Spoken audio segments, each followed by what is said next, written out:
everyone. Thanks for joining us for today's episode of the Doobert webinar series. So today we're going to be looking at the FosterSpace module and more specifically looking at how we can recruit fosters for our animals. So this is going to be a really exciting one because this is our first FosterSpace webinar. So I hope you guys enjoy it. So let's get started. And before I get into our overview, if you are new to our webinar series, typically how they work is we'll go through a quick little slideshow together and then we'll jump into the system and we will basically demo everything we talked about here, and then we're going to hop back into the slideshow after for just a quick Q&A towards the end with any of our FAQs or questions that were typically asked on any of our one-on-one demos, or we get to our help email. So other than that, getting started with our overview, FosterSpace is a volunteer-based platform with the help of the Doobert verification process. So the Doobert volunteers can sign up on Doobert.com and choose the Just Me option, and that will take them through the process of the volunteer sign up. And basically what that does is it will send all the information to our team, and we will make sure that they are as safe as we can verify them to be online. And the great thing about this is that we like to collect information on them, such as like their current pet's vaccine records or their driver's license, things like that. So definitely keep that in mind. But it is ideal for finding new fosters for your organization. So the great thing about this is that if you recruit a foster, it will send that animal to anyone who is an active foster on Doobert, so they can decide if they are a good fit to take in this animal to be their foster pet. And this is basically the way to add animal information to attract new fosters with any availability. So with the volunteer model, the volunteers can choose fosters that work for them. So definitely keep that in mind, that some fosters have preferences on how long they can foster for or how many animals they can take at one time. But other than that, checking out our Getting to Know FosterSpace. So like I said, it is volunteer based, and any volunteer can sign up on Doobert.com and choose the Just Me option, and then they will be allowed to choose their volunteer preferences. So they can choose whether they want to be a foster volunteer, transport, anything like that. And then we verify our volunteers. We get a copy of their government ID, their current pet vaccine records, and we re-verify them. So, like I said, they can choose fosters that work for them based on their availability and preferences. So, looking at our FosterSpace dashboard right here, this is where we will start the recruiting process. So, up here we have this little Recruit Foster button on our FosterSpace dashboard, and if we want to add an animal, we will just click on this. And then this is going to take us to view all of our current foster animals, or if we have a new one that does not live in our FosterSpace system yet, we're going to go ahead and click on that plus right there.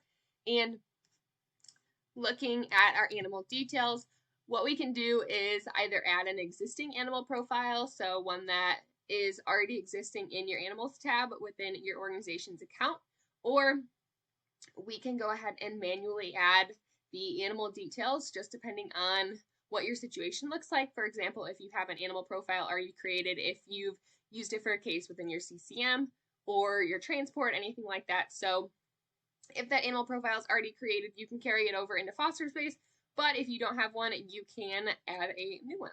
So if we're manually adding, we can include information about the animal, such as their breed, their name, age, weight, demeanor, compatibility, anything like that. And then I always like to recommend adding photos, because these will really just catch the hearts of your fosters and really get the word out there. So I highly recommend doing that, choosing their best photos.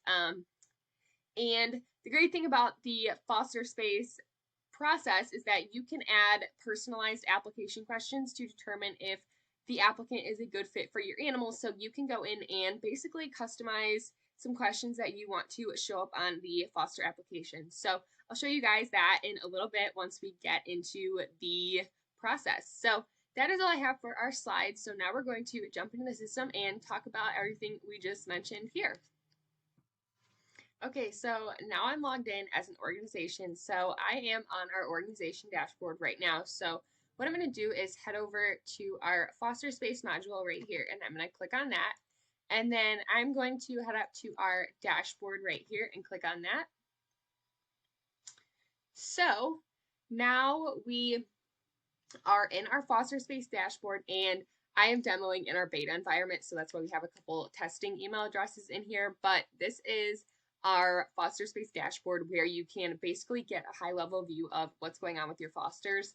So these would be our active fosters, so when there's an animal showing up right here, that would mean that they are a current foster with that volunteer. So just a little bit about that, and then you have a couple different actions right here as well, which we'll get into in one of our next webinars.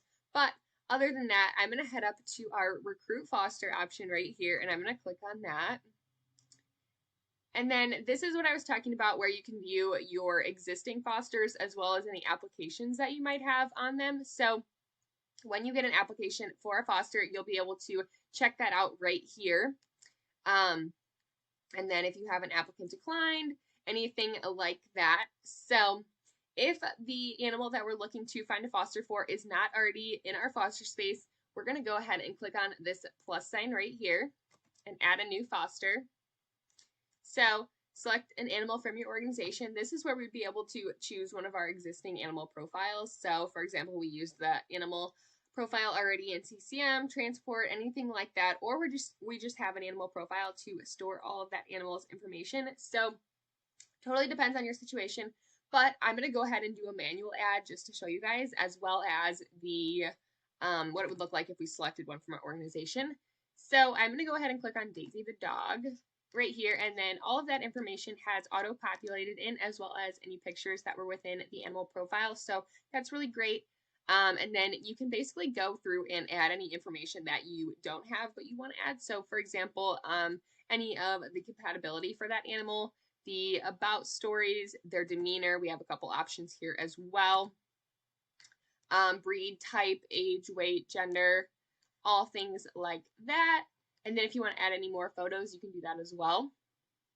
And then if we want to manually add, what I'm going to do is move this up back to select, and I'm just going to go through and manually add any of these details. So totally depends on how you would like to do it, but since we have a lot of it in here, I'm just going to go ahead and fill through some of the fields that are blank. So Daisy is a retired breeder looking for her forever home. Consider fostering her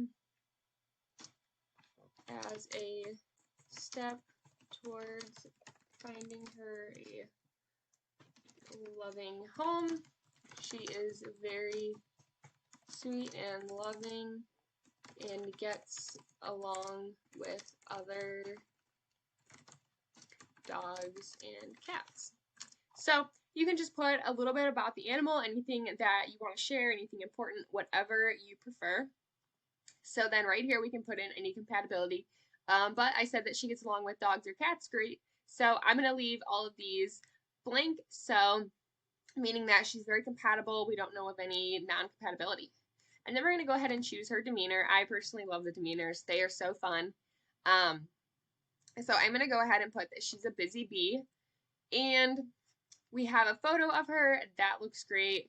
So now we're going to go down and check out our questions for applicants. So this is where we can kind of customize some of the questions that are going to show up on the foster application. So what we can do is view this example as the, this is an example foster application. So just to give you an idea of the information that we ask for, and then see if there's anything that you would like to add. So this is standard. Anyone applying to foster the pet would fill this out. And anything that you would like to add would also be included. So just to give you an idea. But if we want to go ahead and put any questions in here, we can go ahead and do that. So I'm going to add a few just so you guys can get an idea of how this would work. So we're going to ask, how many hours each day will the pet exercise? So that looks good. Oh, I can never spell exercise. There we go. So if that looks good, we're going to go ahead and click plus on that, and then we can add as many as we would like. So for example, another one is, how many pets have you fostered previously? So then with this one, we can add any follow-up questions asking, for example, where they fostered for, what types of animals they fostered, anything like that. So totally up to you. I just wanted to share a couple examples to give you a few ideas of what you could do with this section. So if this all looks good, we're going to go ahead and click publish. And now that is going to put that animal profile in our recruit fosters. If we head back over here, so right here, we're going to see Daisy the dog. We just added her as a foster. So then right here, if we want to edit, we can archive this or we can delete it depending on anything going on within your organization. So just wanted to point that out for you guys. And then once an application comes through, it would show up right here as an application. And then we also have a couple search filters under our Recruit Fosters tab as well. So we can search by a name, a request number. So we have these request numbers right here. And then if you have any tags that you use, you can also search by those. So that's a really great resource. And then we also have a learn more video right here if you're interested in learning a little bit more about how FosterSpace works. So you can always check that out. But if we want to view what our animal profile will look like from a public standpoint, we can go ahead and click on this right here. And the photos do take a few minutes to fall in. Typically, I like to say up to 10 minutes. So just keep that in mind. If you are uploading any photos, they may take a little bit to fall in. But here we can see our information on the pet. And then we have our story. They are from Cause for Pause. And then we have any likes, dislikes, and fun facts. So we can go in here and add some of these. So if I want to click on edit, we can go ahead and add some of Daisy's likes. So we're going to put that she likes to fetch. And we can add another one that she likes bones. And that looks good. So we're going to click save on those. And then we can go ahead and add any dislikes. So we're going to put thunderstorms. Same concept for a lot of these. And then if she has any fun facts, we can go ahead and add those. So we can click on edit right here and just say, Daisy loves swimming in the summer. Oops. So we can go ahead and add that, and then we can keep going with the fun facts and keep adding. So they kind of fall in as a bullet point format, but that looks good. And then if we want to, whoops, I just closed out of that.